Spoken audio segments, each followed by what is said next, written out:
है। माँ के लिए जितना भी किया जाए वो सारा कम है। अरे जिसने अपने खून की बूंद बूंद को दूध दूध बना करके हमको पिलाया है, ऐसी माँ को हम क्या दे सकते हैं। जिस माँ ने हमें श्वास लेना सिखाया है, जिस माँ ने हमको जल पीना सिखाया है, जिस माँ ने हमें खड़े रहने के लिए पैर दिए हैं, जिस माँ ने हमको देखने के लिए आंखें दी है, जिस माँ ने हमारे को ये शरीर दिया है, जिस माँ ने हमें ये नया जीवन दिया है, उस माँ को हम क्या दे सकते हैं। और माँ को कुछ चाहिए भी तो नहीं। माँ को बस यही चाहिए कि मेरा बेटा कम से कम मेरे से 2 शब्द तो प्रेम से बोल ले, मेरा बेटा कम से कम 2 शब्द तो ढंग से बोल ले। लेकिन आजकल के बच्चों को तो ये 2 शब्द भी बोलना बहुत महंगा पड़ रहा है। 2 शब्द भी उनके मुंह से निकलने को तैयार नहीं है। ये कैसा युग आ गया है, जिस माँ ने कितनी हमारे लिए मेहनत की, जिस माँ ने कितना हमारे लिए दुख देखा, उस माँ को ही हम वापस दुख के जाल में ढकेल देते। ऐसे बच्चे तो मेरे भाई बहनों कितने जन्मों तक नरक की यातनाओं को भुगतते हैं, जो अपनी जन्मदात्री माँ को दुख देते हैं।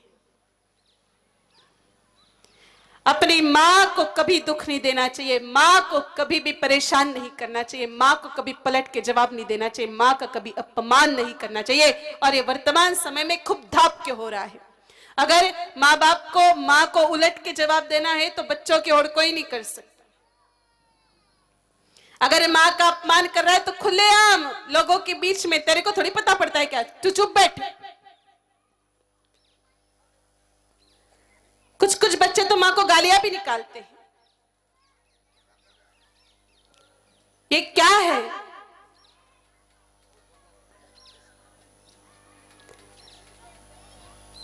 बच्चों ऐसा मत करो, पछताओगे एक दिन। जब आपकी माँ आपके साथ नहीं रहेगी ना, तब फिर पछतावा होगा, और फिर उस समय आंसुओं के अलावा और कुछ भी नहीं होगा। इसलिए अगर आप ये कथा सुन रहे हो तो अपनी माँ से प्रेम से बात करो। माँ को कुछ नहीं चाहिए, माँ को बस 2 प्रेम के शब्द चाहिए। हमने तो कितने जगह पर देखा है, सगाई हो जाती ना, फोन के चक्कर में लग जाते। कितनी बार पूछते, दिन में 20 बार, खाना खा लिया, खाना खा लिया, खाना खा लिया। कभी माँ को पूछा, माँ 1 गिलास पानी लेके आओ तेरे लिए।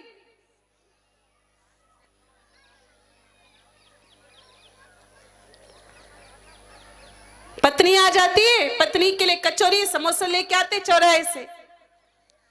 कभी माँ को कहा कि माँ तेरे को रोटी दे दो, भूख लग गई होगी तेरे को।